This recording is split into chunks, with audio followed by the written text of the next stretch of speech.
Do we have the right to die with dignity? To live and not die? Physician-assisted suicide is about giving people the right to choose on how they want to die, to prepare for their end of life, and to relieve them from pain and suffering. Though Americans are broadly supportive of allowing patients and their families to decide whether medical treatment should be removed, the public is divided over laws that let doctors prescribe the lethal doses of drugs to assist terminally ill patients in their lives. Nearly half, 46%, approve of such laws, while about as many, 45%, disapprove.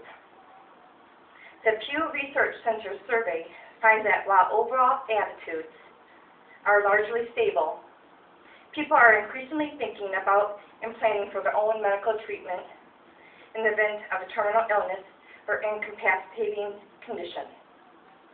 While most people support the general idea of stopping medical treatment in some circumstances, fewer would personally ask their doctor to cut off treatment if they face a terminally or debilitating illness.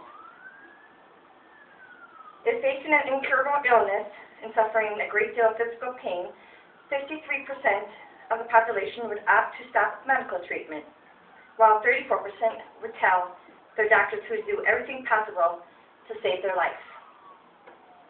The end-stage terminally ill patient choose to end suffering largely because they are simply worn out by the process of deterioration, and further deterioration will leave them unable to make any of their own decisions. This is a main way for the terminally ill to end their lives with dignity and without the shame and suffering. Those who come to welcome death as a final release do so not because they lack a respect for life, but because they insist upon the inherent worth and dignity of their own lives. Dignity in dying believes that its suffering cannot be controlled in the last days or weeks of a person's life, and they should be able to choose an assisted death with upfront safeguards. One way to ensure that an individual's desires about end-of-life medical care are carried out to them is to put it in writing. What people often do not realize is that for many, just knowing how to kill themselves is itself of great comfort. It gives them some assurance to fight harder, and therefore often extends lives just a bit longer. Once people know how to make a certain and dignified deliverance with loved ones supporting them, they are often renegotiate the theme of their own death.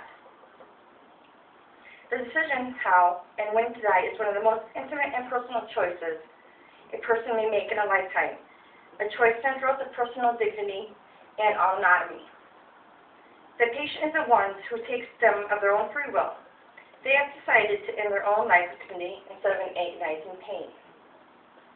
Physicians and patients that follow the above requirements are protected from criminal prosecution under the law if they follow the patient's request.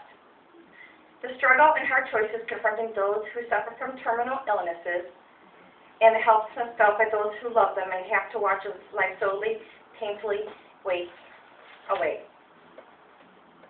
While life must be protected, we must also permit people to have a humane death. The right to die with dignity, with a physician's assistance. Individuals have a right to die to determine and circumstances of their own death.